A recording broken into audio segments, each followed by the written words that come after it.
I'm really delighted to be able to join you this afternoon, and I'm going to sort of talk broadly about biological clocks, circadian rhythms, how they relate to sleep, and the biology of sleep and circadian rhythms, and the importance of light, and then talk about, right at the end, this extraordinary relationship between sleep-wake disruption and mental illness, and why do these two phenomena always seem to coincide. Structured the presentation along the following lines. So I thought it would be fun to give an introduction to circadian rhythms, a bit of an overview, and why they're important, and really emphasizing the fact that our biology is extraordinarily dynamic. We think of blood pressure as being, 120 over 80. It isn't. It changes hugely. Why is that? And then move on to the relationship these rhythms have with the biology of sleep. And sleep, as you'll see, is an immensely complicated behavioral state. Talk about the importance of light to these systems. Then, mercifully, we'll have a 5-minute break. So we'll have done the mechanisms. And the reason I'm spending time on these mechanisms is because understanding these topics here makes it clear why sleep-wake disruption is so endemic across many disease states, but also across our 24/7 society. And then finish, as I say, with the relationship between sleep and mental illness. And then we'll have about 20 minutes or hopefully more. I'm happy to stay behind for questions. So let's kick off with circadian rhythms, a bit of an overview. And to state the stunningly obvious, and because it is so obvious, I think it is worth just flagging up. We sit on this planet that revolves once every 24 hours, and that generates the day-night cycle. And these are profoundly different ecological states. I mean, everything changes. Obviously, light levels, temperature levels, the availability of food, you name it, it changes. And as a response, most life on the planet, including ourselves, have evolved a state of wake, consciousness if you like, and a state of inactivity that we call in our species sleep. And these are, again, profoundly different behavioral states, and therefore they have to be underpinned by profoundly different physiology. So let's just pause and have a quick look at some of the changes that are going on. And so we have in each of these boxes here a 24-hour time base. So this is 2 o'clock in the afternoon to 2 o'clock in the afternoon, and the grey hatched area here is sleep. And let's just look at one behavior to begin with, and that's the change in core body temperature. So core body temperature is relatively high during the day, but in anticipation of sleep and a slightly lower metabolic rate, it drops. But in anticipation of activity and increased muscular efficiency, increased metabolic status, then core body temperature before we wake is actually being increased. The clock, the internal circadian clock, is turning it on. And what we see for core body temperature is replicated for lots of different other aspects of our physiology.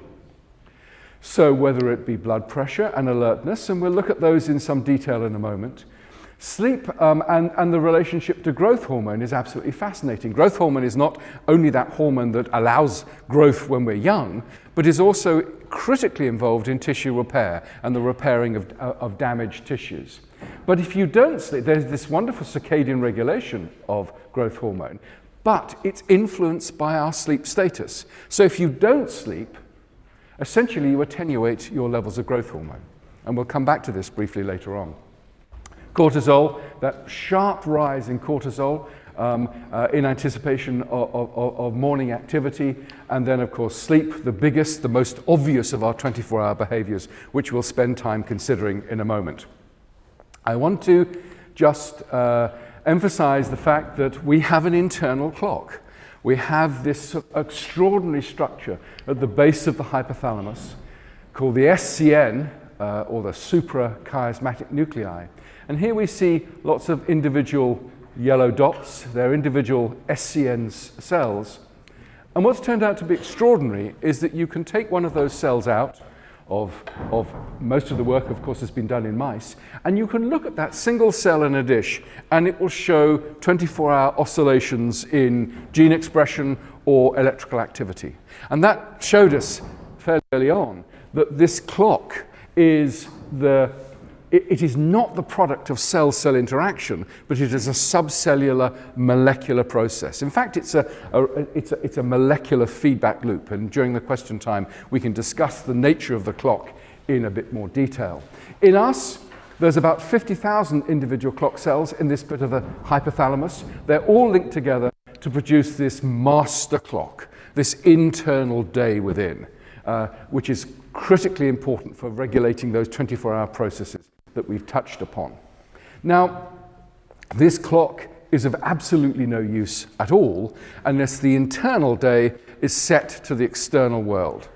And for most organisms, again including ourselves, it's the external light-dark cycle detected by receptors within the eye, and we'll go through that in a moment, that sets these individual clock cells, which when coupled together represents this internal day.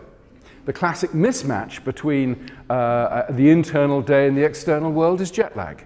You get over jet lag primarily as a result of exposure to light, the light-dark cycle in the new time zone, and that sets the clock. Now, what we thought happened is that this eye, working with the master clock in the hypothalamus, would then force rhythms in physiology and behavior, the sort of thing that I've just described. We got that wrong. It turns out that essentially every cell in the body has the capacity to generate a 24-hour oscillation.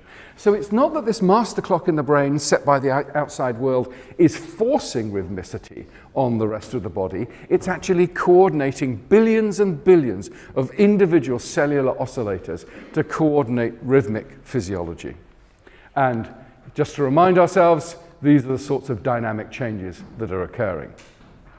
Okay, the point I want to make is that the circadian system adjusts or fine-tunes physiology and behavior to the profound yet predictable demands of the day-night cycle. And before we move on to sleep, I just want to underlie some of the importance of this dynamic physiology, some of the implications. And let's take, to begin with, two examples: blood pressure and alertness. Now, if we've replotted that graph here, so here's around about 10 p.m. to 6 a.m. and here's blood pressure. If you're lucky, it's 130/70, and you see a rapid drop in blood pressure in anticipation of increased sort of blood demands, oxygen, nutrients, blood pressure goes up. The problem is that many of us don't have blood pressure of 100/30. It can be 170/100. And the problem with that high blood pressure is that it then coincides with this sharp endogenous clock-driven rise in blood pressure in anticipation for the demands of activity. And if we then correlate this with some data provided by my colleague Peter Rothwell in Oxford, we have time of day along here, we have the frequency of having a stroke along this axis, and essentially between 6 a.m. and 12 noon, there's about a 50% greater chance of having a stroke than any other time of the day. And that's because of this large surge in blood pressure, knocking these clots off the vasculature and then blocking the blood supply to structures like the brain. So I guess, congratulations everybody. We've survived the most dangerous part of the day. But these data actually raise some very important implications. And the first is, when do you take your stroke medication? And of course, ideally, you should take your stroke medication here before this sharp rise. But most of us would take it actually at the peak, in the worst time. So we're not actually using this sort of information to time appropriately some of our medications. And it's a point I'll come back to in a moment. And furthermore, how do you prepare our healthcare services? Knowing that there's going to be that huge bolus in stroke, are we making sure that our hospital emergency services, our ambulances, are able to deal with this? And frankly, we're not. So here's valuable information that we could use based upon our endogenous biology, which we're largely ignoring. So there's a good example of an intersection between our dynamic biology and our health, and what we should be doing, in a sense, at a societal level. Let's look at another example, and again we have a 24-hour time base along here, And here we've got a drop in our ability to process information, a drop in our cognitive performance. And what you see is that through much of the day, there can be a bit of a dip in the afternoon. Our cognitive performance is fairly stable, but as we approach the evening and sleep, it drops very, very markedly to a low point 4 to 6 o'clock in the morning. It will vary between individuals, and then in anticipation of increased activity moving through our environment, our cognitive performance increases. Now, what does this dotted line represent? That represents your cognitive ability when you're legally drunk. So it's really, really worth emphasizing that your ability to process information at this sort of early hours, this early window here between 4 and 6 o'clock in the morning is worse than if you had consumed sufficient alcohol to make you legally drunk. Wow. So it's a big impact. And this is not fatigue. These experiments were actually undertaken in people who were kept up awake.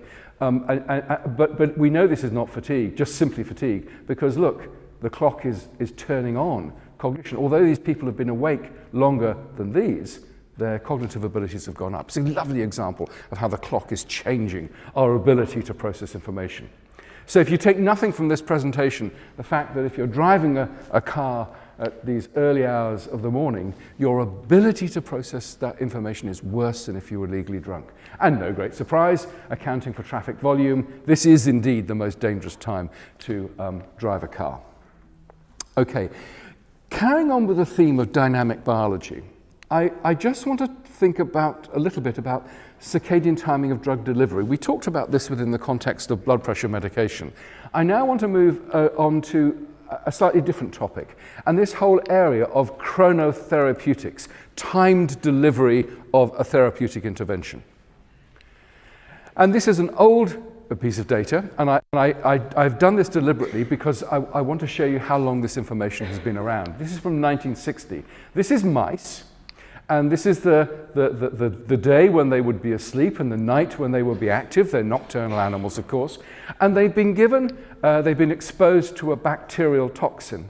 And this is looking at the mortality of these mice in response to this bacterial toxin. The same dose of toxin at different times of the day has profoundly different effects. So at the end of the sleep phase, this toxin will produce an 80% level of mortality, but in the middle of the active phase, it drops to 20%. This is a huge difference. And why is this important? Well, it's worth bearing in mind that currently drug testing is performed on nocturnal rodents and then extrapolated to a diurnal species such as ourselves. So we're waking mice up in their sleep phase, our wake phase, looking at the impact of a drug or a toxin or whatever, and then extrapolating 12 hours to our biology. And I have to say that this is not a good idea. And I don't think that dangerous drugs have got to market because of inappropriate time of day of testing. What I think is more likely to have happened is that drugs have been tested at a particular time. They looked as though they might be promising. They then produced a high level of toxicity, and they were thought, no, we can't take this any further forward. This is not going to be something that's suitable. So we may have missed some really valuable drugs because we've simply tested them at the wrong time. So that's one area of dynamic physiology in mice. But can we extrapolate this to the human condition? And again, I've emphasized how long this information has been around. This is a paper from '93, and this is in childhood leukemia. And it was 118 children who, in a randomized control trial, not huge numbers, were given these drugs. And what was extraordinary is that they were either given the drug in the morning or the early evening. If those kids had been given the drug in the morning, they had a 2.5-fold higher chance of relapse compared to those in the evening. Again, a really, I think, impressive demonstration that time of day can have a really big effect upon, indeed, survival in this case. And one last example, and I want to bring you right up to date with a very recent study, and this is from 2016. And this was a study looking at the time of radiotherapy on individuals with brain tumors. And the radiotherapy was given in the morning, 8 a.m. to 11 a.m., 11 a.m. to 2 p.m., 2 p.m. to 5 p.m. And they looked at then survival with these vicious tumors. And the data, I think, are extraordinary. If you had the morning dose, then the chances of survival after 6 months is basically 0. If you had the dose of radiotherapy between 11 to 2 p.m., then by 24 months, everybody was dead. But there's a hell of a difference between these two. And what was fascinating is that the afternoon dose, the 2 p.m. to 5 p.m., 10% were still alive by 36 months. And again, I emphasize all of this because this is stuff that's out there and we're not putting it into practice. Why not? Why aren't we putting it into practice? I think that's a really important issue, and there's lots of ways we can dissect that. So let's save that for the discussion, because I think it's a really important issue. Okay, well that was my brief introduction to these 24-hour rhythms, these circadian rhythms. And I should have emphasized right from the beginning that, of course, things like core body temperature, if you and I went to a deep dark cave, constant light, constant temperature, we'd still see these changes. Now, something like core body temperature, of course, if we exercise, we can increase core body temperature, but it's on that moving endogenous baseline. So it's these internally generated rhythms. Let's now move to the most obvious of these 24-hour rhythms, which is sleep. So let's look at the biology of sleep and circadian rhythms. And I think it's worth placing sleep behavior into context. This is a study from the United States, so I guess it's going to be fairly similar to the UK. Basically, it's individuals between the ages of 25 and 54 with children, and here's the 24-hour day, and this is what people were doing across the 24-hour day. Work and work-related activities, i.e. the commute to and from work, it's likely to be longer, I think, in the UK, is about 37%. And then the rest of the day, leisure and sport, household activities, eating and drinking is a surprisingly small percentage. Caring for others, again, perhaps smaller than I would have thought, and then other stuff. But of course, it's this last segment that is so fascinating. So for this particular age group, 25 to 54, 32% of the 24-hour day would have been asleep. Across the lifespan, it reaches 36%. So what these data are telling us is that a prodigious amount of our time, of our 24-hour day, is devoted to sleep. And what I find completely fascinating is despite this obvious, huge demand biologically for sleep, we ignore it. We marginalize it. We don't think about it as an important behavior. And that's the theme I want to develop over the next few minutes. And I think modern societal attitudes towards sleep are very much influenced by the end of the 19th and the beginning of the 20th century by people like Edison. Edison was indeed a genius. He didn't invent the electric light bulb, he commercialized it. And so for the first time, we as a species could invade the night safely and efficiently, and our work habits were transformed as a result. And because we could invade the night, sleep became a victim, perhaps the first victim of industrialization in a sense. And what was so amazing is that because we could ignore sleep in a sense, or we thought we could, the attitudes towards sleep changed profoundly. And Edison, this is a quote from Edison, said, "Sleep is a criminal waste of time and a heritage from our cave days." It is absolutely breathtaking how quickly as a species we've abandoned the way we've embraced sleep. And particularly if you think about the way in which people thought about sleep in the pre-industrial era. So I'm going to show a picture of Shakespeare, of course, and just think of all the sonnets and the plays which have alluded to sleep in some way. Just to remind you, enjoy the honey-heavy dew of slumber. I mean, you know, how just the words are so beautiful. O sleep, O gentle sleep, nature's soft nurse, how have I frighted thee? I mean, you know, intuitively, they thought about sleep as being this wonderful process. And a contemporary of Shakespeare was Thomas Dekker. And he said, and I think this is extraordinary, sleep is the golden chain that ties health and our bodies together. And they got it right, and we've abandoned that in the 20th and the 21st centuries. Okay. The quality of our consciousness is largely defined by the quality of our sleep. Now I'm going to try and give you the evidence for why sleep is so important and why we need to take it more seriously. And I'm going to show you some data. So first of all, let's think about some of the critical processes going on within the brain during the sleep process. And I want to consider 3 topics to begin with.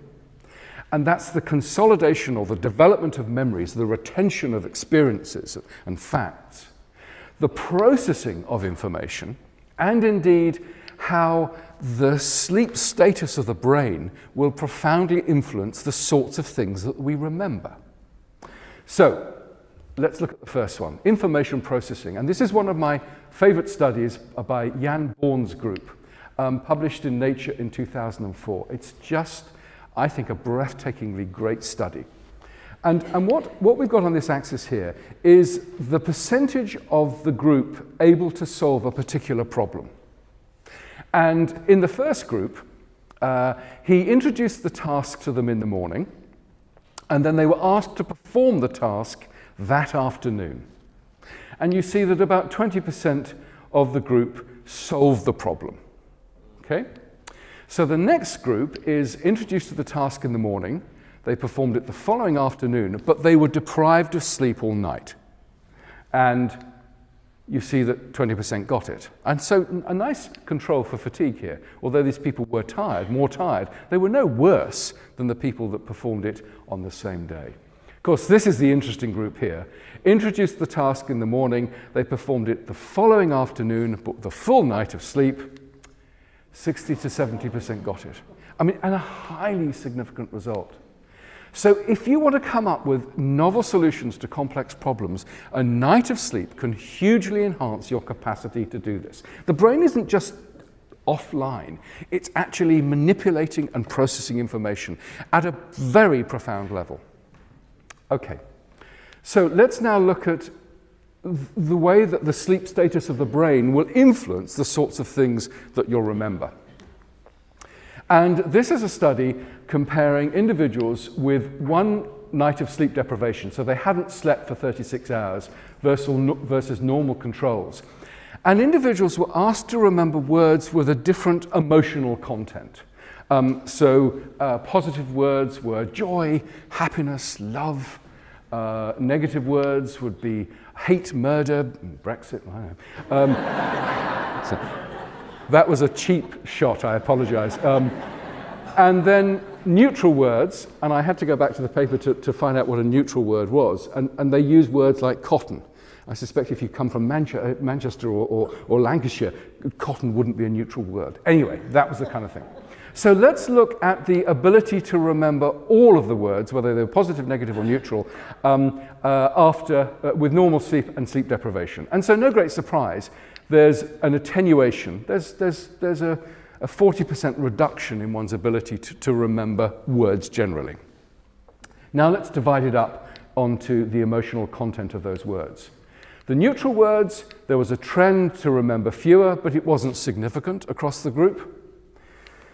Negative words, there was a trend to remember fewer words, but it wasn't significant, but this is the most extraordinary.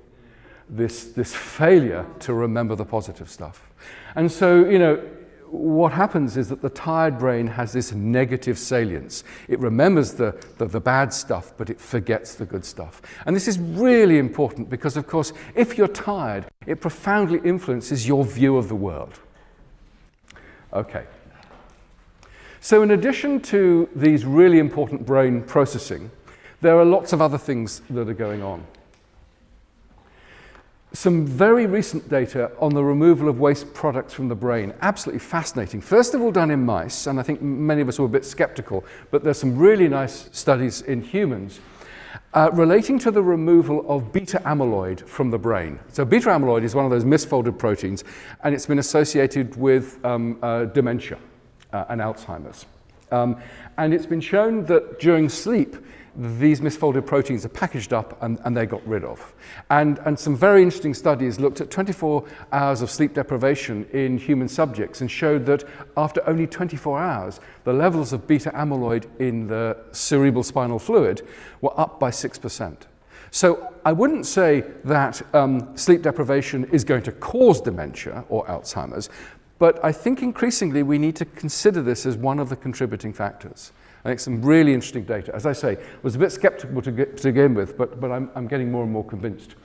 We talked about growth and repair. Remember, if you don't get a night of sleep, your growth hormone levels are sort of on the floor, so that's something that's attenuated. Replacing energy reserves and rebuilding metabolic pathways. As I said, the conscious state is utterly dependent upon all of the complex stuff going on within the brain during the sleep status. Now, no great surprise, because of the amount of time spent, because of the incredibly important biology that's going on within the brain, the sleep-wake state is the product of an interaction of all of the key brain neurotransmitter systems. There isn't a brain neurotransmitter that is not involved in sleep-wake at some level. And we'll come back to this right at the end when we talk about mental illness. It's not only all the key neurotransmitters, but it's an interaction between all the key brain areas. So you've got loads of stuff going on in the hindbrain. We've already touched on the hypothalamus.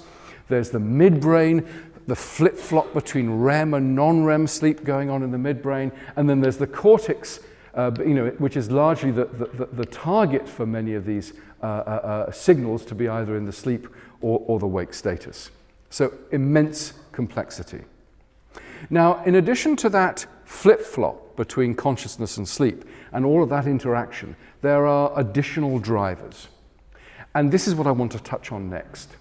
So the quality of our sleep is greatly influenced by when we sleep and how long we sleep. And it's defined by three key processes. Two of them biological in us. The circadian timing, we're going back to the clock, and I'll explain how important the clock is. But another process called sleep pressure, or the homeostatic drive, the intuitive part about sleep, if you like, which is the longer you've been awake, the greater the buildup of sleep pressure, the greater the need for sleep. And in our society, we've got all of these pressures like shift work, parenthood, and all the others, which can completely override and distort the internal biology. Let's have a look at how these systems are interacting. So just to remind ourselves, this is the sleep-wake switch between consciousness and sleep, this incredible set of interactions. The timing is profoundly influenced by the master clock, the circadian clock. It essentially is saying, now is the appropriate time to be awake, and now is the appropriate time to be asleep. And in that sense, it's driving physiology just like all those other processes we talked about, core body temperature and all the rest of it.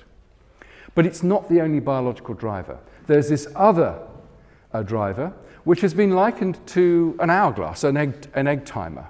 As I say, the longer you've been awake, the greater the build-up of sleep pressure. And let's see how these two interact. So here's the wake-sleep cycle, and we're going to look at sleep pressure to begin with, and we see sleepiness on this axis here. So from the moment we wake, sleep pressure builds and builds and builds, gets to a saturation point, very high levels of sleep pressure, and then when we're asleep, this pressure dissipates. Now, one of the really important signals that seems to be responsible for this is the buildup of adenosine within the brain. I don't know if any of you have come across adenosine. It's really very interesting. The energy currency of cells is ATP. And once ATP is broken down in its liberated energy, one of the byproducts is adenosine.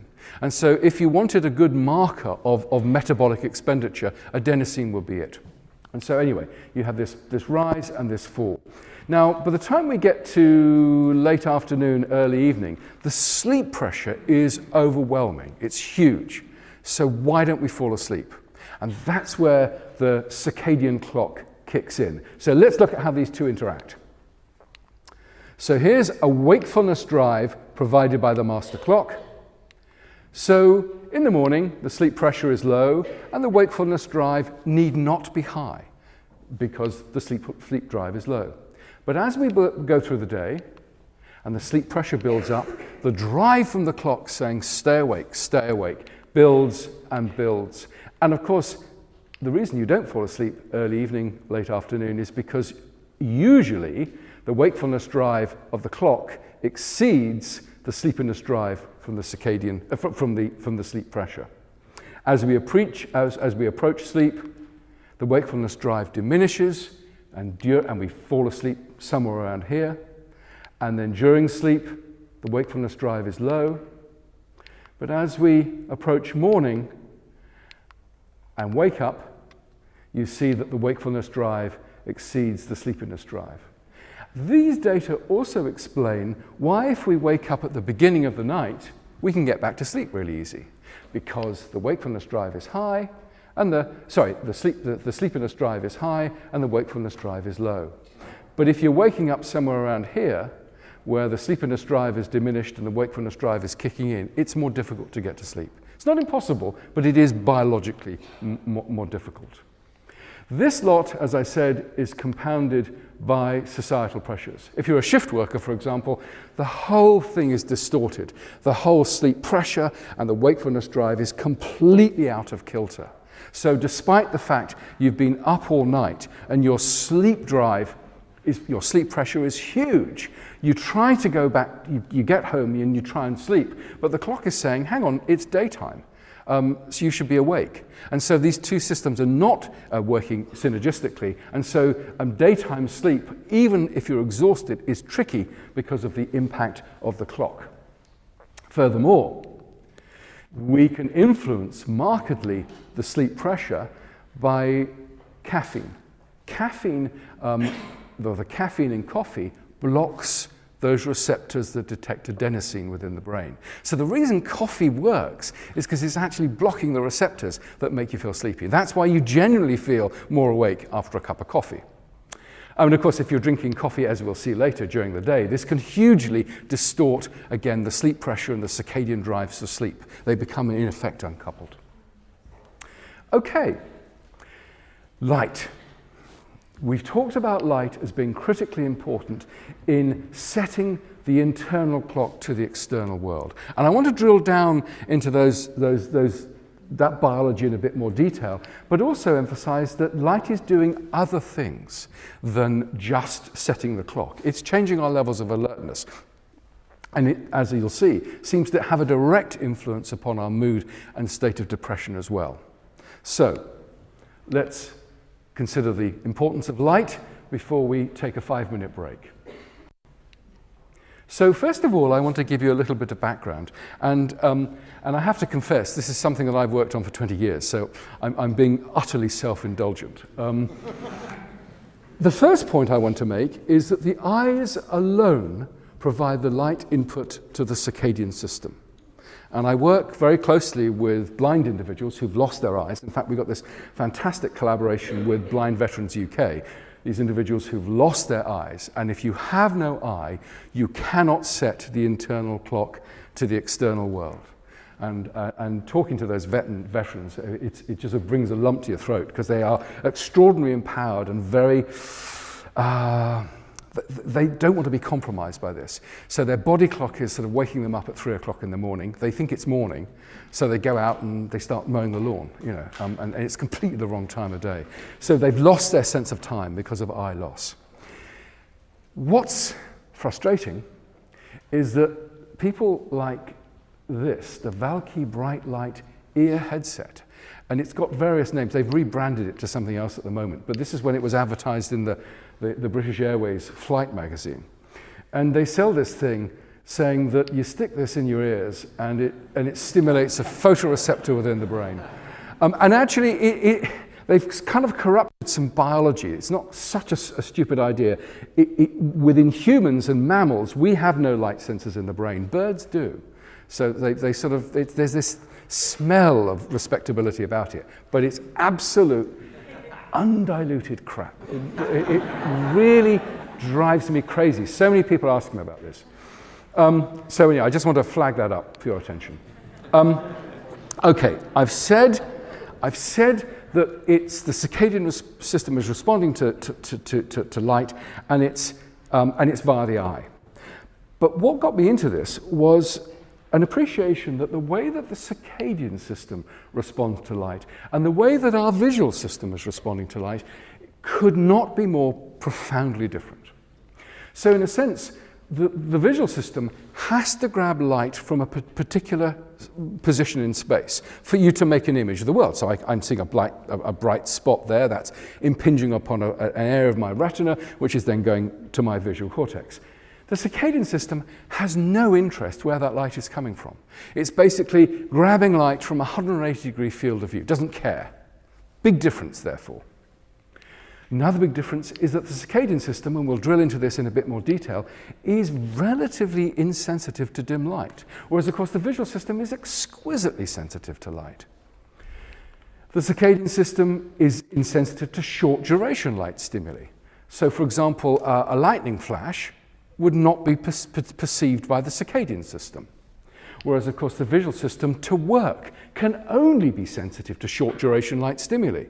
That's how we build an image of the world.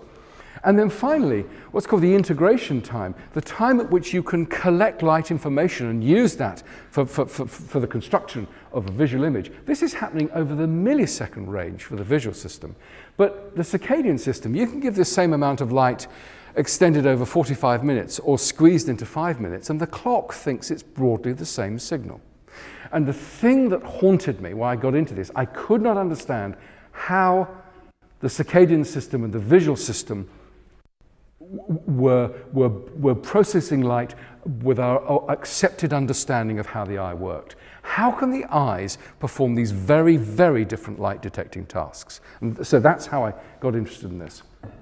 So we took another look at the retina, and here we have light going in and hitting the retina, and light, bizarrely, passes through all of these cells before it actually gets to the light-sensitive cells. These are the rods and the cones, giving us our sense of black and white and our color.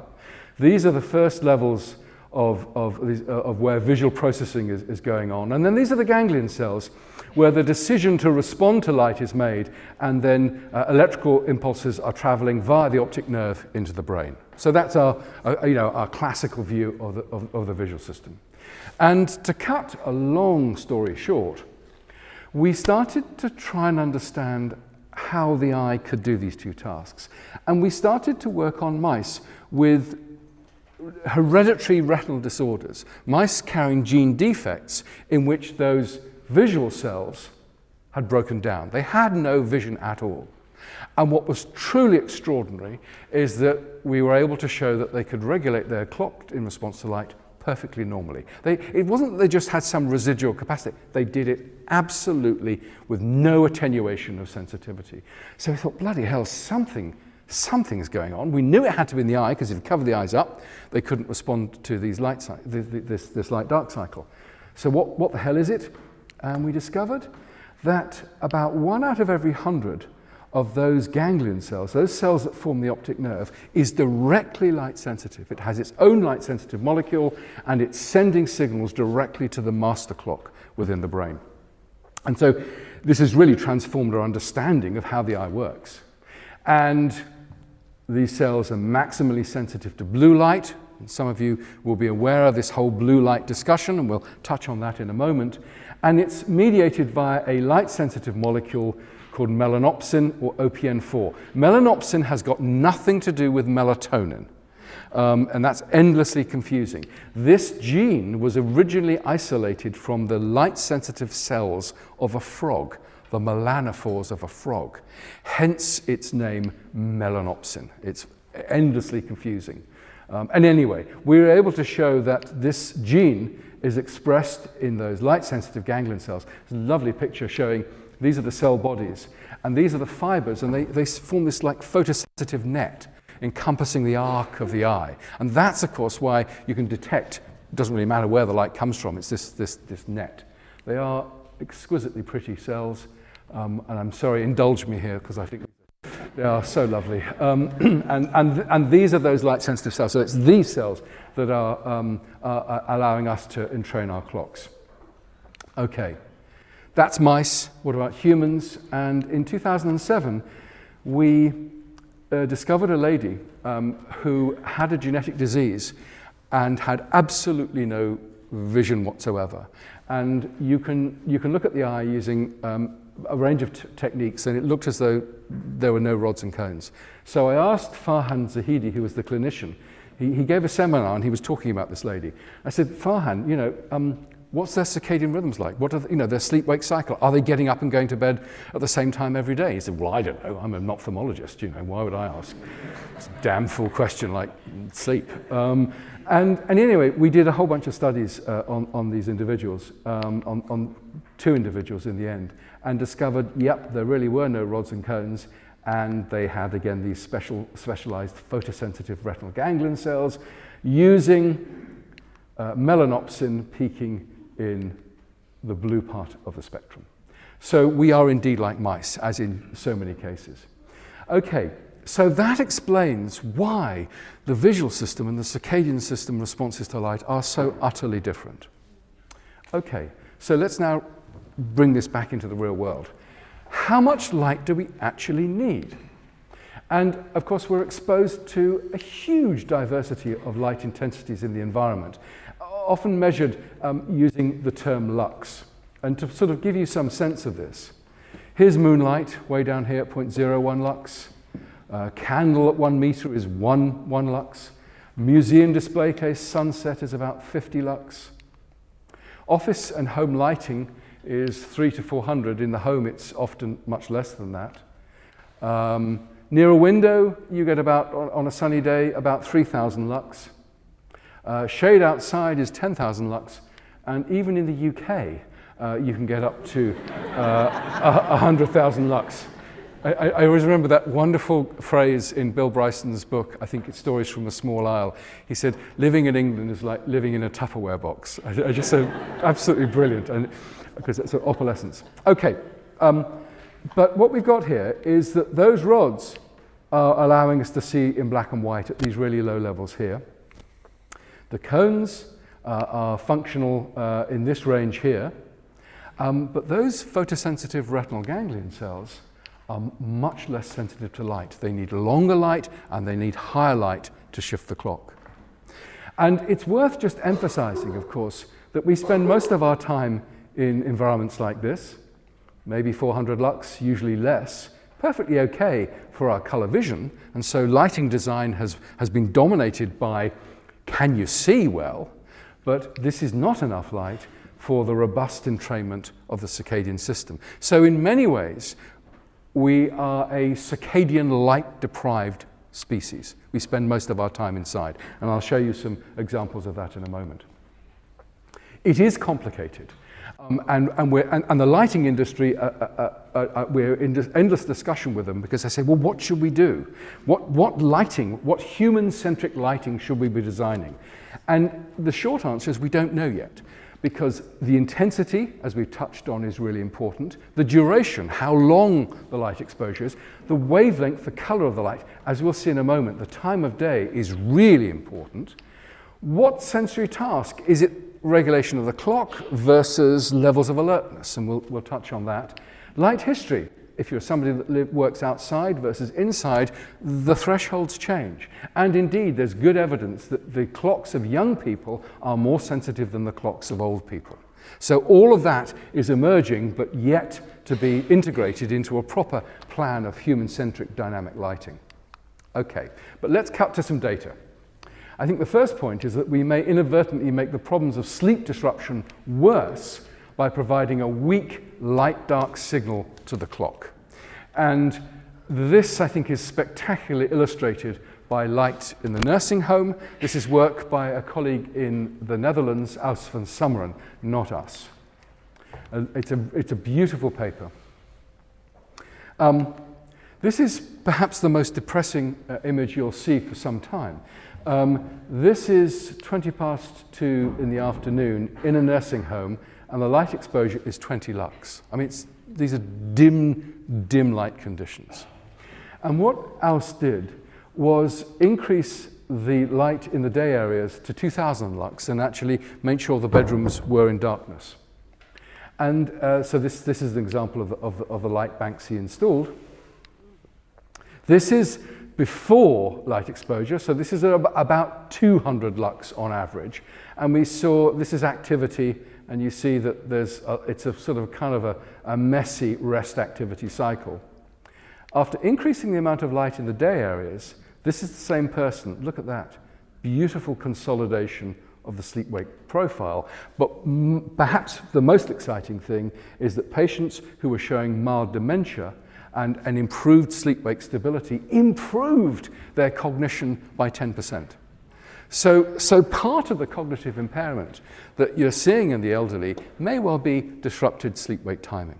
And so getting a strong light exposure to stabilize the clock, which in turn stabilize the sleep-wake cycle, is so incredibly important.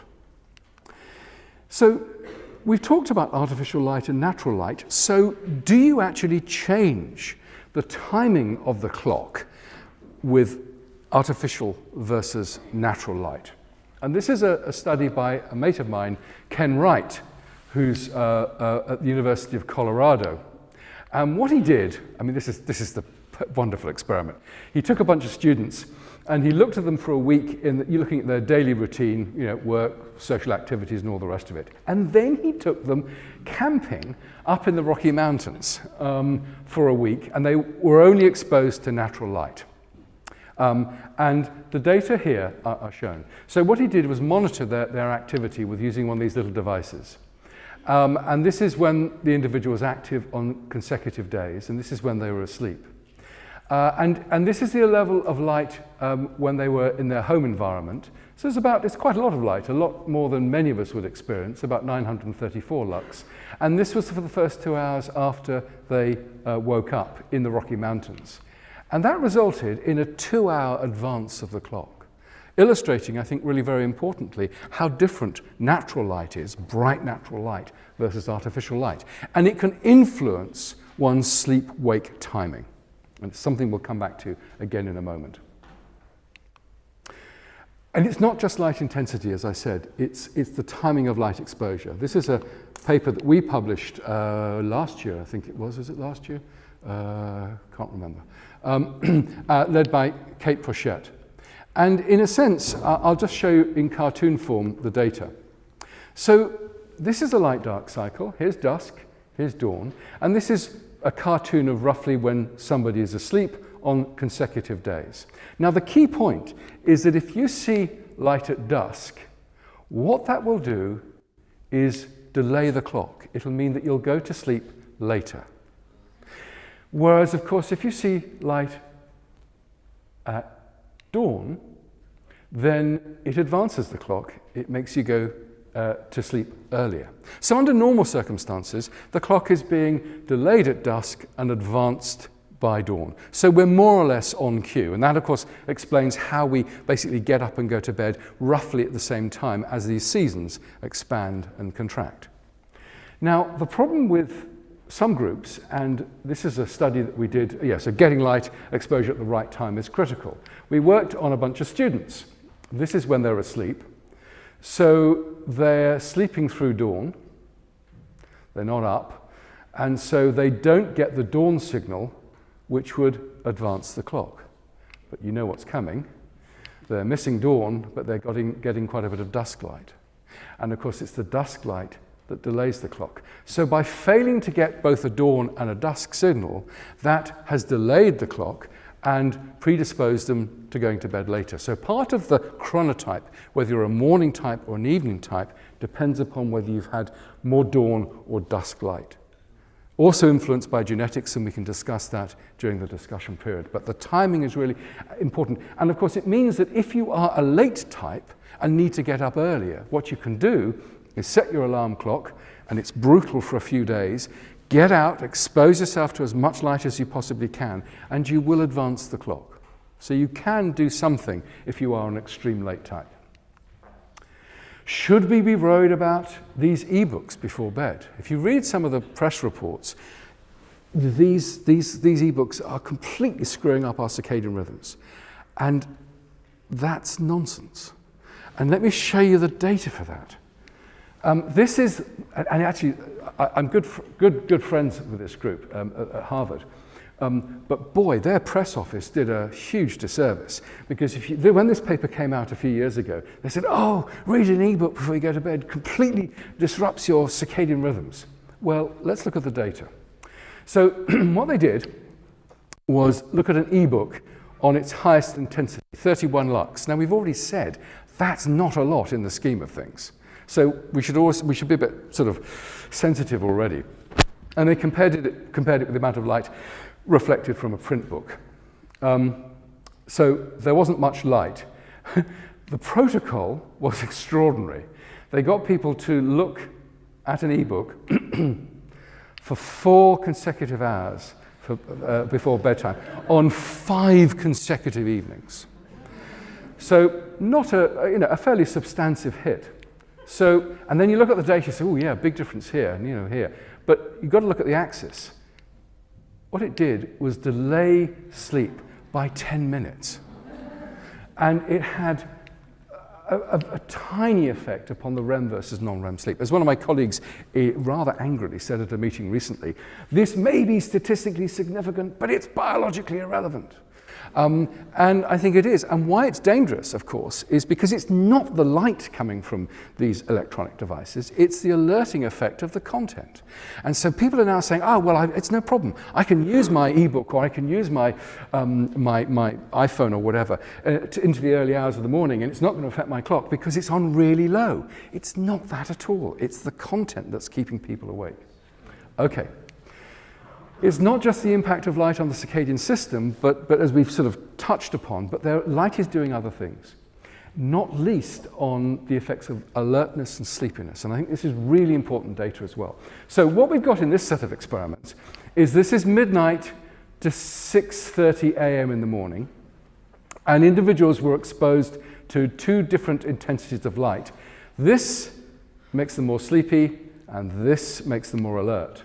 And you see really very nicely that dim light promoted sleepiness, whereas bright light suppressed that sleepiness very effectively. And it's a good illustration of how light can have an acute effect upon alertness. So I think it does make sense to minimize light exposure before you go to bed, because it'll increase alertness at some level and therefore delay sleep onset. So it makes sense at a certain level, but it's probably not acting via the clock. Okay. What about the color, the wavelength of light? And this is some stuff where people have compared different sorts of lights, blue enriched, sort of yellow or orangey light. And they've looked at, again, light exposure using the different colors of light. And this is sleepiness. So again, alertness is increasing down here. And you see that blue light is the most effective at promoting alertness. So yeah, and it fits, of course, with those photoreceptors we've discovered. So the biology and the empirical evidence are fitting. Oh, and this is psychomotor vigilance performance. I think it was the frequency of taps you could make under different light conditions, and the blue light, again, was the most effective. So wavelength is having an important effect. Now let's move to the realm of depression, and the first is in seasonal affective depression, or SAD. It's a profoundly debilitating condition, and it's associated with extensive depression, sadness, anxiety, loss of interest, inability to concentrate, increased sleep, huge increased appetite, weight gain in the winter months can be 5 to 10 kilograms, irritability, feelings of rejection, heavy, leaden feelings of arms and legs. It's been estimated that around about 2 to 3% of the population in the UK have it. If you go to Tromsø, above the Arctic Circle, it's been estimated that 27% have it. It's very interesting talking to individuals from the UK SAD Association. I was always slightly puzzled about why the suicide rate in these groups wasn't higher. And it was really sobering talking to them, because they said, oh yeah, well, you know, you just don't get it. We are so tired. We are so lacking in any ability to do anything. We don't even have the ability to plot a suicide attempt, which is really perverse. These are the data from the United States fairly similar sorts of statistics. So as you go from the southern states north, the frequency of SAD increases, and the winter blues also shows a commensurate increase. And these are the sorts of data that have been used to suggest that it's light that is important. And again, I think many of us were very skeptical about the use of light boxes to begin with. And the problem has always been, well, what's the control? You know, do you sit somebody in front of a light box and they know that they're getting a stimulus? You can't sit somebody in front of a light box with it turned off, because they kind of guess that they're the group. And so it was only really in fairly recent years that I think the data have come from quite good experiments, and I just will show you one. And this was at the baseline, and these individuals were given a negative ion generator and told this will improve their mood. So in a sense, you can think of that as being the placebo. And then there were two treatments: a dawn simulator, whereby you mimic the increasing levels of intensity. You mimic dawn over about a 30-minute period, going from dim to bright light, or you just turn on a whopping dose of bright light. And you see that both halfway through experiment and the end of the experiment, light was, whatever it was given, was more effective than the placebo control. So I am convinced with the more recent data that light boxes and light itself can be a useful therapy. And it's certainly accepted in the Scandinavian countries. I mean, there are rooms where the kids get up in the morning in the winter and they go and spend half an hour in the light box room, you know, to stabilize. Mechanisms, really important, we do not know.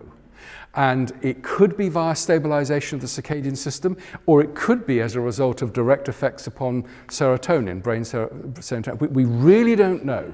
And lots of people are saying, well, this is what's happening. We don't know. Okay, but these are data which I thought would interest you, because this is light and non-seasonal depression. And I have to say, when I first saw these data, I was completely blown away. So what we've got here is weeks out to 8 weeks of treatment, and this is a change in the depression score, and this is feeling less depressed. As you go down, you're less depressed. So this is the placebo, and again, there is a placebo effect, and you see that after 8 weeks, you know, there is a significant drop, a lowering of depression. The next data, I think, are completely extraordinary. This is fluoxetine, which of course is Prozac. And Prozac was only significantly different from the placebo after 8 weeks. Amazing. This is light. And this was 10,000 lux for 30 minutes in the first part of the morning. And we see that that was significantly different compared to placebo after 2 weeks. So light is more effective than fluoxetine. Really interestingly, and it's a great study, they combined light and fluoxetine and got an even bigger effect, suggesting that fluoxetine and light are operating via different pathways in the brain. But certainly I think these are the sorts of data emerging which suggest that light is doing something profoundly important to the pathways regulating depression. Whether it's via stabilization of the sleep-wake systems and the circadian system or other mechanisms, we don't know. So I talked a lot about mechanisms, and the point of doing that is because I think it's very important that understanding mechanisms really does inform these two topics here, which is the impact of sleep disruption and indeed sleep and mental illness, which is what I want to now cover in the last part of this presentation. So let's look at the impact of sleep disruption, and what we discussed was incredible complexity. And the point I'd like to make is that this complexity, whether it be changes in sleep pressure, abnormal light-dark exposure, drinking too much coffee, being a shift worker or some other abnormality, or indeed some subtle change in one of the key neurotransmitters, this complexity makes the sleep-wake timing systems immensely vulnerable, which is why we see so much sleep disruption across the health spectrum and indeed in our 24/7 society. So let's look at the three domains where we see disruption. And the first is essentially short short-term sleep disruption, the sort of thing that we get after 1 or 2 nights of loss of sleep or shortened sleep over an extended period of time. The loss of attention, high levels of microsleeps, and we'll see some examples of that in a moment. The failure to process information accurately. As we discussed, without that night of sleep, you're not fully integrating the information that you've had during the day. This is really important. Impulsivity. The fact that you think, oh yeah, I can make that red traffic light. You won't. It's stuff that you would never think of doing if you weren't tired. Loss of empathy, the failure to pick up the social signals from other individuals collapses after relatively short-term sleep loss. And of course, as we talked about and showed you the data, that negative focus. If you've got a tired brain, it remembers the crap, but it doesn't remember the good stuff. Memory impairment and increased mistakes, as we touched on, and of course, reduced cognition and creativity. So those are the short term. The sort of thing that you see with chronic sleep disruption, that could be in a night shift worker, but it could also be individuals who have chronically shortened sleep night after night. And here we're seeing some really interesting stuff, frightening stuff. Immune suppression, we'll touch on that. Increased infection and cancer risk, I'll talk about that. Increased cardiovascular disease, diabetes 2, metabolic abnormalities, and increased stimulant and sedative use. Actually, this here can fit into both categories because you can actually get increased stimulant and sedative use after a relatively short-term sleep disruption as well. And the third domain, which is the last topic I want to talk about, is if you have mental illness vulnerability, then sleep disruption will increase mood instability, increase anxiety, paranoia, and hallucinatory experiences. I'll show you some data to support that, and indeed exacerbate the symptoms of bipolar and schizophrenia. So these are the 3 domains that I want to talk about. Let's look at some examples. It's worth pointing out that there are 100,000 crashes every year related to sleepiness, microsleeps, in fact, on the American freeway. 100,000. And these accidents tend to be fatal because what happens is you've fallen asleep and so you've lost any control. So you're going fast and you're not braking, so you're crashing into another vehicle. So many of these crashes are fatal. This is a particularly sobering example. This is the 2010 Air India Express disaster. Thankfully, this little lad survived this horrific crash. What happened? Well, the pilot was in the process of landing and then fell asleep. As he was landing, he fell asleep and the plane hit the deck and a large number of people were killed. How do we know he'd fallen asleep? Well, you could hear him snoring on the voice recorder in the cockpit. This, I think, is a great example of the brain, which is fully rested, performing mathematical tasks. You see lots of areas lighting up, processing the information. And then this is really sad. This is the tired and sleep-deprived brain. There's the level of activation. I think it's a really great illustration of how the brain is functioning differently when it's sleep-deprived. And the problem is that brains like this then indulge in behaviors like this.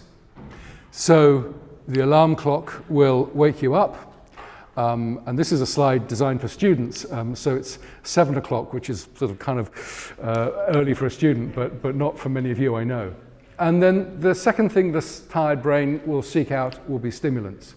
And so caffeine, and we explain why caffeine, is such an effective stimulant. And if you're a really naughty tired brain, then nicotine in ciggies. The problem, of course, is that caffeine has a long half-life. It's between 5 and 9 hours. Which means that a cup of coffee in the afternoon, and it does vary between individuals depending upon how sensitive you are to caffeine, but invariably a cup of coffee in the afternoon will delay sleep onset at night. It'll push back, it'll mask that sleep pressure. The problem is that for many of the workforce, they are chronically tired, they're masking the tiredness with these stimulants. And then, of course, it gets to bedtime and they're completely wired. And so then what do? Well, you take sleeping tablets or you use alcohol. Alcohol is the sedative of choice for much of the workforce. And of course, the key point, absolutely key point, is that these are sedatives. These do not provide a biological mimic for sleep. In fact, alcohol is very good at actually inhibiting some of those pathways of memory consolidation and the processing of information. So these are sedatives. You wake up after a sedative-induced sleep, not biological sleep. You need more stimulants and more sedatives. And this stimulant-sedative feedback loop really describes the life of, in fact, I can see somebody nodding vigorously at the back saying, yes, that's me. Well, I sympathize. And this is kind of what we expect in adults. What's, I think, desperately chilling is that it's not just adults, it's our kids. You go, I mean, I kid you not, there are some schools I've been into where they actually sell Red Bull in vending machines. And of course, the use of caffeinated tablets like Pro Plus. And then, again, the need to sort of turn off. So you can get things like Phenergan, which are these antihistamines which you can buy over the counter, which cross the blood-brain barrier and are incredibly effective at, I mean, I heard about Phenergan, so I thought, you know, I'll try it, see what happens, as you do.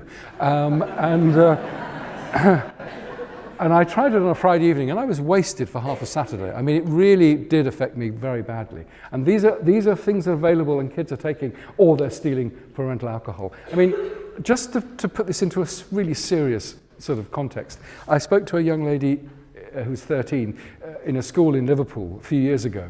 And I said, what's your sleep like? And she said, oh, it's fine, it's great. I said, this is wonderful. So share with us, you know, what you're doing to your friends here. And she said, oh, I just take my mother's sleeping tablets. And I said, okay. And your mum knows about this? She said, oh, yeah, she gives them to me.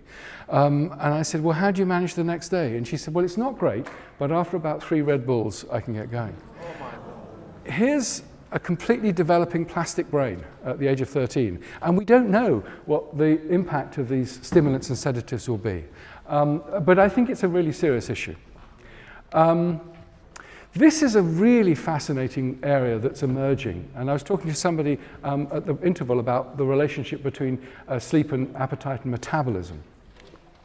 So under normal circumstances, the stomach releases ghrelin, which is the hunger hormone that reaches the brain, promotes appetite and the consumption of carbohydrates and sugars, particularly. It's normally held in check by the release of leptin, which has been called the satiation hormone, which reaches the brain and reduces hunger. And just in case anybody's wondering, this is in fact me before and after giving up chocolate hobnobs. I think actually that level of laughter was a little bit cruel. But the serious point I want to make is that with sleep deprivation, you hugely distort the release of these metabolic hormones to the release of ghrelin. Ev van Kouter did some incredibly nice studies. And what she did was allow one group of healthy males to have, I think, 4 hours of sleep a night over 5 or 6 nights. The others slept normally. But after only a week, the ghrelin levels, I think, were up by 27%. The leptin levels were down by 17%. And carbohydrate consumption had increased by 35%. And the ability to clear glucose from the circulation in healthy young males was bordering on the diabetic. It's extraordinary that, you know, the impact that sleep can have on this metabolic axis. This is an increasingly important area, the relationship between stress and sleep. And of course, no great surprise, as stress increases, sleep decreases. And these are the sorts of patterns: lack of sleep, increasing tiredness and fatigue, difficulty coping with daily life, frustration, low self-esteem, increased worry, anxiety, lack of sleep. This appalling feedback loop, which again is endemic in many individuals. And it's really worth emphasizing that what sleep disruption does is lead to long-term release of cortisol and adrenaline. Now, short-term release of these stress hormones, of course, is wonderful. You know, it allows, it's the fight or flight response, but it's the sustained long-term stress. And who's experiencing this? Well, chronically tired people. What you're doing is to override this overwhelming need for sleep. We're perhaps the only species that can do this, is that we're releasing those stress hormones which essentially can override this imperative to sleep. And the consequences are really interesting. So sustained release of cortisol, adrenaline is associated with diabetes 2 and metabolic problems. You're throwing glucose into the circulation for the fight or flight response, but you're not burning it up, so you get that glucose insensitivity. Heart disease and stroke, stomach ulcers, abnormal digestion, reduced immunity. The one thing we know about high levels of cortisol is that they will suppress the immune system. And of course, that suppression of the immune system, we don't know for sure, but is likely to be the reason why there are higher rates of infection and cancer in long-term night shift workers. Really good studies from Denmark on long-term night shift in nurses showing higher rates of colorectal cancer and breast cancer after 10, 15, 20 years. This is extended night shift work. Impaired memory, again, cortisol will impair memory consolidation, and of course associated with anxiety, mood instability, and depression. I throw this in because this is a very nice study, and again, it sort of illustrates the fact that why the hell aren't we doing something about this? This is by David Hillman's team in Australia, and I got to know him a few years ago, and he produced this report last year, 2018. And I won't go into the details, but he has estimated the economic cost of poor sleep and inadequate sleep to the economy of Australia. The total economy of Australia is about 500 billion. UK economy is about 100 billion, I think. But he estimates that it's $66.3 billion are costing the economy every year because of the failure to integrate. And this is in terms of lost time, mental health problems, and all the rest of it. So this is a really serious issue. And again, we as a society are not taking this seriously and doing anything about it. Okay. Now I want to go to the last part of the presentation, which is sleep and mental illness. And just some statistics. In this study, it was estimated that greater than 80% of individuals, these were psychiatric inpatients, were showing a sleep abnormality. In our hands, we haven't met anybody with a severe psychiatric illness who doesn't have a sleep problem. But again, I think it's really interesting. If we go back to Kraepelin, the father of psychiatry, or so-called father of psychiatry, he was noting back in the 1880s in his textbook of abnormal sleep patterns in conditions that we would today describe as schizophrenia. And so it has a long association, a long history. Yet, we get to the 1970s, and sleep and clock disruption in schizophrenia, in this case, was viewed merely as the byproduct of antipsychotic medication. It's been reported, and there's some great stuff came out of Basel in Switzerland, but this is the poor sleep generated by the antipsychotics. 100 years previously to this, people were talking in unmedicated individuals about sleep problems. So it was immediately latched onto. And this is what got me into this whole area. Abnormal sleep in schizophrenia was dismissed on the basis of a lack of work. And I was in a lift with a psychiatrist, and he said, my patients can't hold down a job, so no wonder they get up late, miss my clinic, and don't have friends. And actually that made me quite irritable. I thought it was such a bloody stupid thing to say. And so that prompted us to start to look for the first time and look at the question, well, how bad is circadian rhythm disruption in schizophrenia? And so you can measure it actually fairly easily. So again, this is those wrist actographs that we talked about. And they measure acceleration. And this is an individual who's unemployed. And this is midnight here. And you can see roughly when they went to sleep and roughly when they woke up. They had a fairly irregular get-up, but and these dots here, we asked individuals to collect urine every 48 hours, and then we looked for the peak in the hormone melatonin, which is a very good marker of where the biological clock is. So we had a measure of activity and of melatonin. And here we see this unemployed individual plotted again. And I just want to show you the diversity of sleep-wake that we saw in individuals with a diagnosis of schizophrenia. And I have to say, it is one of the most striking bits of data that we've ever had. It really shocked me. So here's midnight. This is perhaps the best of the team that we look at so much activity at night and a delayed melatonin. This person is just drifting through time. Kind of okay, going to bed late, and then fell apart completely, horribly fragmented, drifting through time to this individual with no 24-hour sleep-wake patterns at all. These rhythms were absolutely smashed. I've never seen anything like it. And as I say, it really shocked me. This is somebody we followed over 4 years. And you see, in this case, plotted as asleep, and so they're going to bed late, getting up late, drifting through time, and they spent year 4 just getting up and going to sleep later and later and later. No wonder there's social isolation. I mean, it really was frightening. Oh yes, and this is to remind me to say this is normally cited. We don't think there's anything wrong with the ability of these individuals to detect light. Whether they were getting enough light is another question. Light exposure. So on average, across the group, there was about a 50% reduction in the amount of light exposure, and particularly in those that, they were sleeping through morning, so they weren't getting that morning light.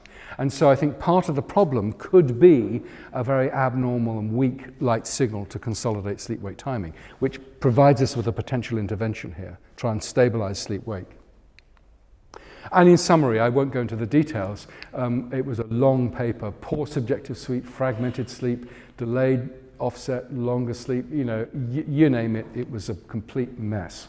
And it was not obviously correlated with lack of structured work, because remarkably individuals who were unemployed didn't show that much of a disrupted sleep-wake pattern at all. So that statement, it's because they don't have a job, is just genuinely nonsense. And medication, nothing came out. It may well be that there's an impact of medication, but we think it's a modulator rather than the primary cause. Nothing came out which correlated a particular type of antipsychotic with a particular disruption. And indeed, we had access to individuals who were unmedicated for a period, and they were showing, if anything, worse sleep-wake profiles. So we think that is the case. Okay. The other thing that I think is really worth emphasizing is the overall poor health you get in mental illness. Impaired cognition and memory, increased substance abuse, metabolic abnormalities, cardiovascular disease, reduced immunity. Where have we seen this before? Well, I think this raises a very important question. To what extent are these overall poor health consequences the result of sleep disruption or not? It's never taken into consideration. And it's worth pointing out that in severe mental illness, life expectancy is reduced by 25 years compared to the general population. But, sleep is overlooked. So what's going on? Those observations and, of course, this understanding of the neuroscience of sleep and circadian systems made us try and think about the problem, I think, in a slightly different way. And what we proposed in this paper here, and it's not rocket science, it's really straightforward, but it's an interesting conceptual framework, is that sleep disruption and mental illness share overlapping brain circuits and neurotransmitters. I said right at the beginning and asked you to remember all of those key neurotransmitter systems that are involved in the sleep-wake cycle. And so therefore, if you have a neurotransmitter abnormality that predisposes you to mental illness, you're going to have an impact upon sleep because the sleep systems draw from all of those key neurotransmitters. Now clearly, sleep disruption, by its complete destabilization of physiology and behavior, could exacerbate mental illness, and indeed the mental illness could exacerbate the sleep disruption. But that terribly simple framework then allows us to make very explicit predictions about those relationships. And the predictions are as follows. The first is at the level of the genetics. So we would predict that genes linked to mental illness will also affect the clock and the sleep systems. So what we did here was take genes that have been linked to human schizophrenia, and of course these are polygenic conditions. but there was several genes that get flagged up time after time. We then mutated that gene in a mouse and then looked at its sleep-wake patterns. What was so fascinating is that many of the genes that have been linked to mental illness and schizophrenia screw up the sleep-wake patterns of sleep in a mouse. So there's good evidence for those overlapping pathways. And furthermore, genes that have been linked to the clock also seem to affect mental illness. So we understand to a large extent how that molecular clockwork is generated, and the key genes have also been linked to mental health problems. So yep, we can tick that. There is definitely a mechanistic overlap. Well, can we provide more evidence for that, and particularly within the context of humans? And our argument was, well, if the mental illness is not causing the sleep problems, and there's this genuine overlap, then perhaps we may detect sleep disruption prior to any clinical diagnosis of mental illness. And so, working with Guy Goodwin in Oxford, who's an outstanding psychiatrist, we used his questionnaire, which can identify individuals who are at low risk or high risk of developing bipolar. And we then looked at the low risk versus the high risk at their rest activity. And here's where they're active, here's midnight, and you see a nice activity rest profile. This is a high-risk individual, and we're already seeing a breakdown in the rest activity profile. And this was absolutely characteristic of those high-risk individuals. Now, let me stress, this is somebody who has no clinical diagnosis of bipolar, but they're at high risk, and they're already showing an abnormal sleep-wake pattern. And then the final bit, which was published just recently, which tested this component here. Well, if one can partially stabilize or stabilize sleep-wake, will you have a positive impact upon the severity of the mental illness? And this was a study led by Dan Freeman, who is also in Oxford Psychiatry, and was published in August 2017. And I won't go into the details, but essentially these are the controls. And so this is at the beginning, and this is at week 10 and week 22, and this is the control group. They had no intervention. The intervention in the active group was cognitive behavioral therapy, essentially sleep education. And these were individuals who were showing levels of paranoia and hallucinatory experiences. So what we wanted to see is if you can partially stabilize the sleep-wake using behavioral tools, will you have an impact upon the severity of the condition? And we were very pleased to report that by controlling sleep alone, you could have a very significant impact upon the level of, in this case, we see the data from paranoia, and we got very similar data for hallucinatory experiences. So the point I wanted to make is that by studying mental illness and sleep in parallel, we've got three important new areas. One is we're getting a better idea of the mechanisms that both regulate sleep and underpin mental health. The second is that we can think about sleep and abnormal sleep patterns as potential biomarkers. Now, why is that important? Well, as half of you will know, I mean, if you have early diagnosis, you at least have the potential for early intervention. And of course, the third area, which I think is most exciting, is that we can think of the sleep systems as new therapeutic targets. If we can consolidate sleep-wake, it seems that at least at some level, we can reduce the severity of symptoms. And it may well be that if we can do this efficiently, we might pull people out of the pathological state or stop them sliding into it in the first place. And so that's the way we're thinking about it. Now, there are, of course, going to be limitations. Cognitive behavioral therapy is difficult because it's a one-to-one, you can do it online, but it's not going to be suitable for all. So for the last few slides, we've been asking, well, okay, are there other ways in which we can stabilize sleep-wake based upon the fundamental biology that we talked about right at the beginning, which is, can we use knowledge of how light interacts with the circadian clock to help? And so this basically cartoon schematizes what we've been up to. Here's those photosensitive ganglion cells talking to the master clock. And we know that they talk directly to the clock. And as we've discussed, light will shift the clock. More light will shift the clock further. But what we've been able to do is understand how those cells are talking to the clock and what signals they're providing to actually shift the clock. So where we are at the moment is that we now have several classes of drugs which can genuinely shift the clock. And we're now getting ready for first-in-human trials. And so I think, yes, I think we can fool the clock that it's seen light, important for those blind veterans that we talked about, but maybe other groups as well. Perhaps we can actually help stabilize the circadian clockwork in a range of different conditions, not least mental illness and allied conditions such as the neurodegenerative conditions as Alzheimer's and dementia. Okay, so that finishes the formal part of the presentation. What I hope to have given you some sense of is the biology of circadian rhythms and why they're important, and that physiology is immensely dynamic, and we must take that into consideration. One of our most obvious 24-hour rhythms is the sleep-wake cycle, which involves the clock, but a whole bunch of other stuff too. There's immense complexity there. One of the ways in which both the circadian and the sleep systems are regulated via either direct interaction with the clockwork for the entrainment or via levels of alertness is light, and we are not taking light seriously. We then had a quick breather, and then we talked about the range of sleep disruption. And the key point for me here is that sleep disruption is so much more than the inconvenience of being tired at the wrong time. It has both short-term and global health impact, I mean, across all of the health spectrum.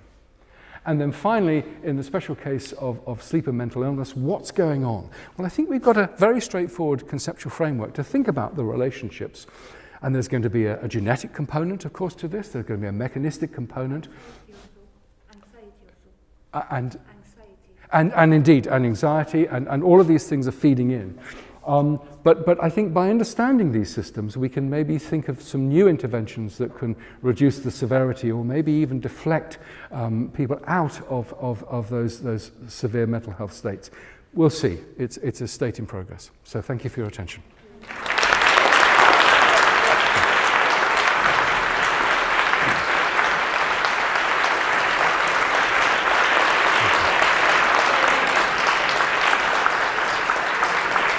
Thank you. How are we doing? Ooh, not too bad. We've got 20 minutes for questions. Yes, perfect. How do we do questions? Do we need microphones, or can people shout? No. Okay. Oh Lord, shall we start front and go back? Yes. I'm wondering if you can comment on the notion of a second sleep. Yes. And what that means. Sure.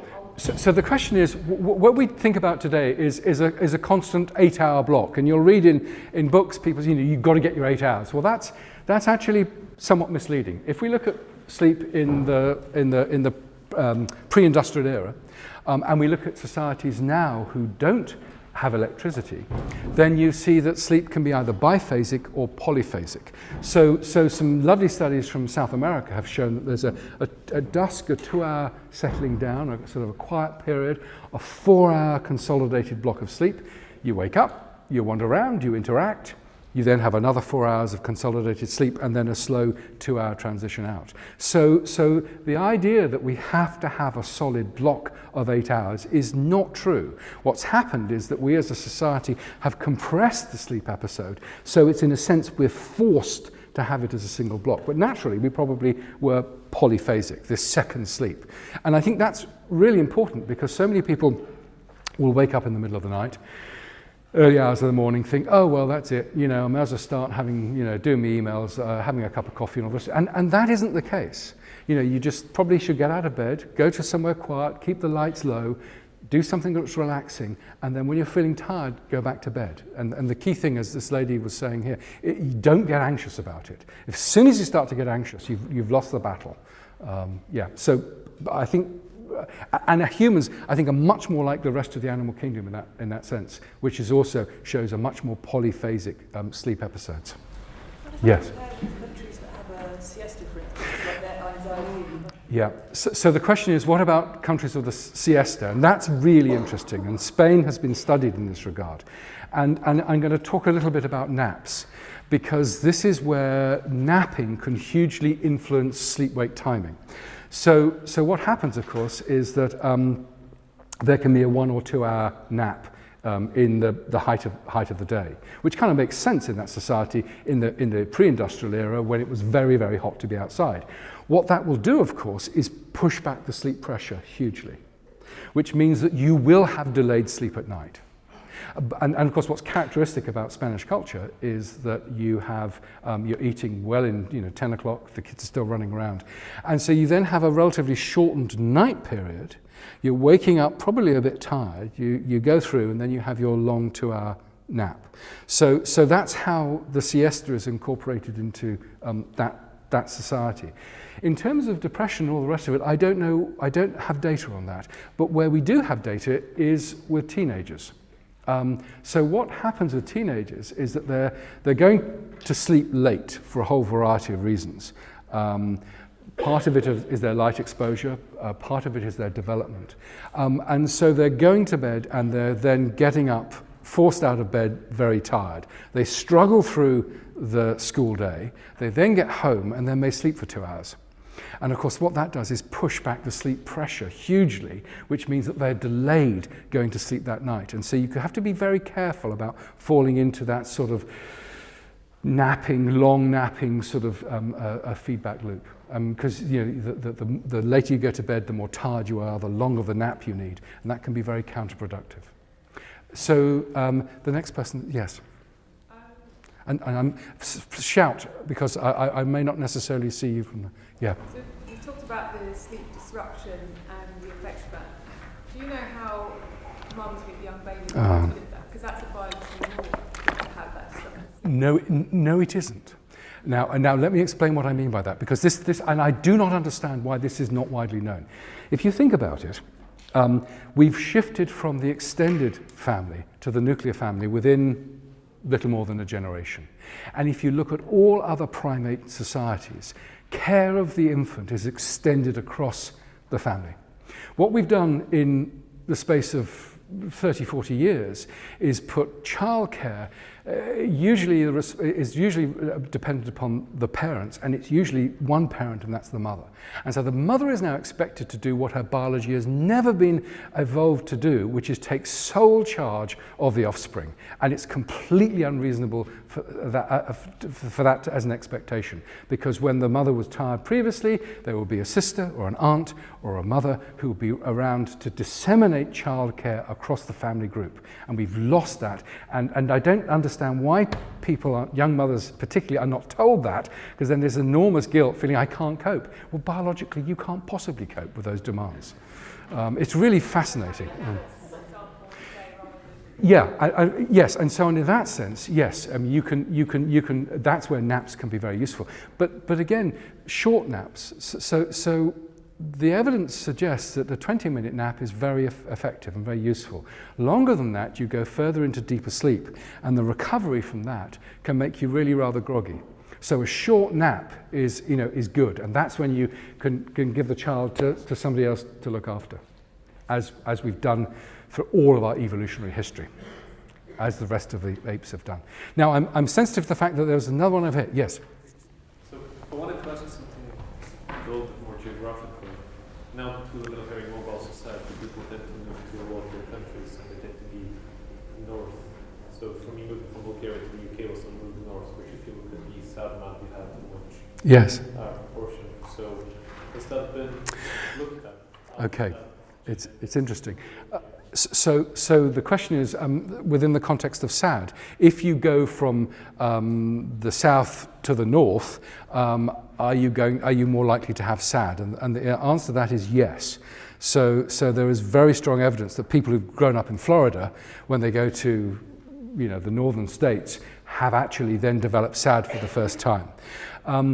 There's also some data, and I can't remember the specifics, there's also some data which suggests that there may be something going on during development, and that your early light exposure might affect those responses. And so I'm just trying to remember I can't remember the details, but certainly I think if you have had long light and then you move to no light, it's more than just the change in light, it's probably the way that there's been some early programming about light. Yeah. So this gentleman here, and then we need to go back to here. Yes? You mentioned about taking toxins and leukemia medication and Yeah. radiotherapy at certain times was directly linked to success rate and Yes. to the health benefits. Yep. I'm wondering, have there been studies done on things like supplementation and the foods we eat and the things we're putting into our bodies? Oh, yeah. Oh, absolutely. And there's, as one of the really exciting areas, Joe Bass, for example, in the States, and David Ray in the UK at Oxford, have looked at the timing of calorie intake and what we do with those calories. And what's fascinating is that morning consumption of calories versus the same consumption in the evening hugely changes the way that we deal with those calories. So we tend to burn them off, no great surprise, if we take it in the morning, but if we have that calorific load in the evening, we tend to turn it into fat. And so there's a very big impact upon metabolism, which is one of the new and exciting areas of research. Yeah. So just a quick follow-up. Sure. So with regards to that, why does it seem to be in the evenings or the late afternoon to evening it was better to take on those toxins essentially? So how we do? Well, it's probably liver function.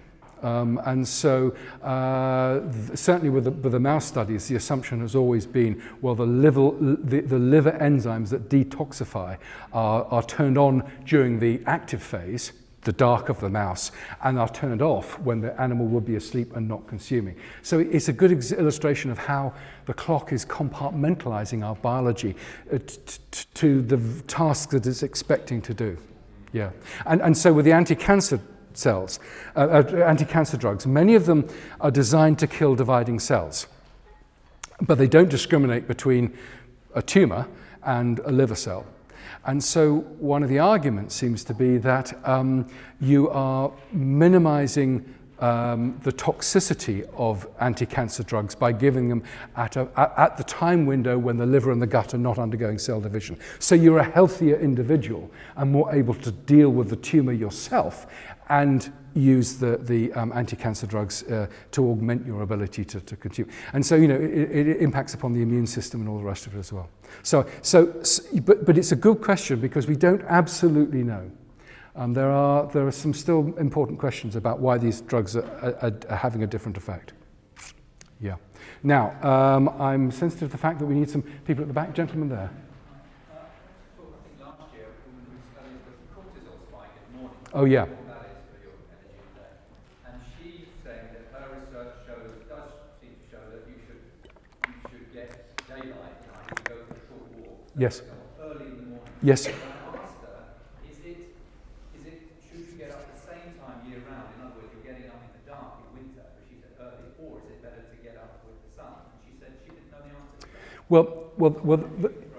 So where we have some nice data is, of course, in agricultural workers. And there was a lovely study done in one of the eastern countries, Helena Ilanarova, who was based in Prague. And she looked at agricultural workers, and she showed that the sleep-wake timing would change as the seasons and expanded and contracted. So it tended to follow the sun. And so what you see was extended wake and reduced sleep during the summer months, and then extended sleep and reduced wake during the winter months. But the clock was able to stay on track because of its symmetrical experience of both dawn and dusk. But you conclude that is it better to get up at the same time as 6 or 7 Yeah. morning year round, or is it better to get up whenever the sun? I don't know the answer to that.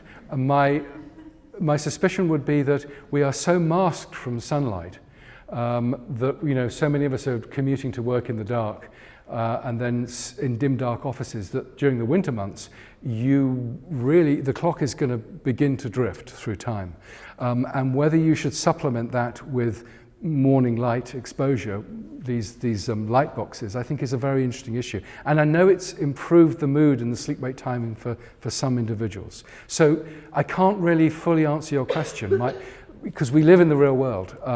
And certainly if you found you were getting depressed or you were not functioning optimally, then you could, in the same way that sad people use a light box, you might want to try and stabilize with a light box. Do you have how many hours of outdoor daylight do you think we need a day? So what's been shown with the light boxes is that 30 minutes of 10,000 lux, which is a 30-minute walk in the morning in most cases, is sufficient to stabilize the clock. Yeah. Yes.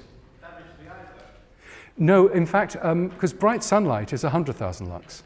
So in fact, if you're staring into a fluorescent bulb, that's a really bad idea, because of course there are ultraviolet peaks in the emission spectrum of those bulbs. That's why fluorescent bulbs are always covered with a plastic screen. Never look at a fluorescent bulb directly. But the amount of light that we get from sunlight is incredible. I mean, because the visual system is so dynamic, we're unaware of it. But shortly after dawn, dawn light is some 50 to 100 times brighter than average office lighting conditions, and by noon it's 500 to 1,000 times brighter. But because of all of the pupil and the other adaptive responses, the visual system copes spectacularly well. Now, obviously, you don't look at the sun, and you don't, but the sun is, way more than 100,000 lux if you look at it directly. So, yeah, obviously you have to be slightly careful, but under normal circumstances, you're not going to damage the eyes. I think I have a question, if I can. Oh, that was a sneaky way of getting one in, yeah. It's a bit unusual because it's kind of catch-22, no one would probably want to do it, but if you intentionally sleep for longer periods of time, what would be the impact or the possible improvement for major illnesses or people recovering from cancer or any other effects it could have on skin? No, it's a good. Okay, so how do you? There's immense individual variation about how much sleep you need, and I think that you need, but it's fairly easy to work out. So if you need an alarm clock to wake you up and get you out of bed in the morning, if particularly after you've woken up, you're feeling sluggish and you're just not able, it's blurry and not able to function. If you need caffeinated drinks to keep you going, if you're feeling tired in the middle of the day, and if you're oversleeping on non-work days, weekend for example, these are all telling you that you need to get more sleep. You need to prioritize it. And you basically need to go to bed earlier. It's essentially the advice our grandparents would have told us.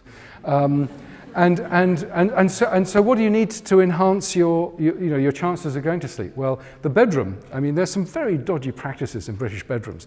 I mean, it's like, not quite what I meant, but many of them are too hot, and was it? Yeah, well, we can talk about that later. So part of sleep initiation involves a drop in core body temperature, and if the bedroom is too hot, then you don't drop that core body temperature, and it's difficult to lose heat, and that can actually stop you falling to sleep. So you don't want to be cold, but you don't want to be too warm. You need to have it dark, and you turn off the internet. The bedrooms, what I mean by dodgy practices, they've ceased to become havens for sleep, and they've become an office where we'll wake up and we'll use the bedroom to watch television, to do social media, to do all these things. What you should do is confine sleep to that. That's where you go there, and that's where you sleep. And in fact, some people, find having a particular lavender, for example, they associate the bedroom with lavender, and that's where they go for sleep. And so there are lots of tricks that you can do. And obviously minimize caffeinated drinks too close to bedtime, minimize light exposure. I mean, it is ironic that the last thing that most of us do before we go to bed is stand in the most brightly lit room in the house, bathroom, looking into an illuminated mirror, and which will increase alertness, as we discussed, and therefore delay sleep onset. But I think that the key thing is you have to work it out for yourself, and there's immense individual variation. And look at your sleep-wake patterns when you go on holiday. The second week of a holiday, if you're able to indulge in such a luxury, then you'll really see what your natural sleep looks like, and you try as much as you can to defend that. I think we need to be this chap waving right at the back. What impact does DMT have on sleep? what impact does? What's that?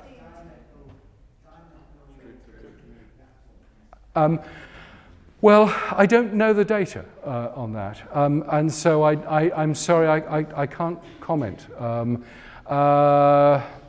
No, I'm sorry, I can't help you on that one. I apologise. Lady there. Yes, in the grey. Oh, sorry. Where's it? Oh, sorry, I was looking beyond. Sorry, how sleep? So this is really interesting. So there's some work that came out of Switzerland and Anna versus Justice, where she would sleep deprive people who'd had depression for one night, and it led to an incredible remission in the levels of depression. So sleep deprivation was really effective at reducing levels of depression. The problem is, it was an acute effect, and as soon as the people slept, it returned immediately. So I think what it's telling us something about the mechanisms of depression and the mechanisms of sleep, but we don't know what they are. If we did know what they are, then it would provide us another therapeutic target. So I think it's really interesting phenomenology, but exactly what's going on, and as a practical treatment, it's just not worth doing, because you go back to sleep, you go back to the depression immediately. Sorry, I can't. Sorry, just directly related, there are studies happening on that now, looking at it to find that. Do you have any early findings? Well, yeah, I take part in this study, it's awake. Okay. And it's sort of a staggered, so you keep the person awake for a certain amount of time, and then Yep. you reset the sleep cycle over a period of time. And then they do 6 months at 10,000 lux. Okay. But that's slightly different. Yeah, because what that's doing is stabilizing sleep-wake with light-dark exposure and other behavior. But the early studies by Anna versus Justice simply used a night of no sleep, an acute intervention, and that certainly worked, but it wasn't practical. But I completely agree. I think restructuring light-dark exposure and trying to provide stability of the sleep-wake cycle is going to be immensely useful. I mean, in a sense, that's what cognitive behavioral therapy does. Yeah. So, a lady in pink there. What's your view of taking melatonin supplements regularly? Yeah, I think that's interesting. Well, so what does melatonin do? What do we absolutely know what it does? So melatonin is this neurohormone produced by the pineal, and it's a biological marker of the night, of the dark. And it's likely to feed back onto the master clock, the suprachiasmatic nuclei, because there are melatonin receptors there. So one view about melatonin is that light hits the clock, it sets the circadian rhythms, including the pineal, which produces melatonin at night, and it feeds back. So it's a kind of a bit of a yin and yang. It provides a feedback, a dark signal back up on the clock, which is probably enhancing the effects of light on the clockwork. The other thing is that melatonin in some people, about 70% of people, has a slight sleep inductive effect. So you take your 3 milligrams of melatonin at local bedtime, and it can reduce the time it takes to get to sleep. But in neither case, it's not that effective. Even in the early studies by the Surrey group, they showed that yes, you can probably speed up the rate at which you can get over jet lag, but it didn't work with everybody, and it wasn't a huge impact. So whilst I think it's a useful modulator, I don't think it's a particularly powerful agent in general. Having said that, if there's one really important case study that was undertaken by Alan Bird on a child who developed retinoblastoma, and this is that appalling condition where the tumours in the eye track back into the brain. So they have to remove the eyes of these kids. It's just awful. And the sleep-wake patterns of this child were appalling. And what they did was to give 3 milligrams of melatonin at local bedtime. And that, under those circumstances, stabilized sleep-wake partially. It certainly was a big improvement. So I think in the absence of light, It's as if the clock is looking round for some other reliable signal that it's capable of responding to, and it'll latch onto that. How important it is on a day-to-day basis for us, it's not clear, I think. So what do I do personally? I mean, I tried it for a bit. I was going to Australia quite a bit. And in the end, I stopped taking it, because unless you know where the clock is, you can actually hit it at the wrong time. And actually you can then produce a confusing set of signals between light, dark, and melatonin. And I think that certainly for jet lag, the rule of thumb is straightforward. If you're traveling east more than 6 time zones, you avoid morning light and you seek out afternoon light, and that helps you drag the clock forward.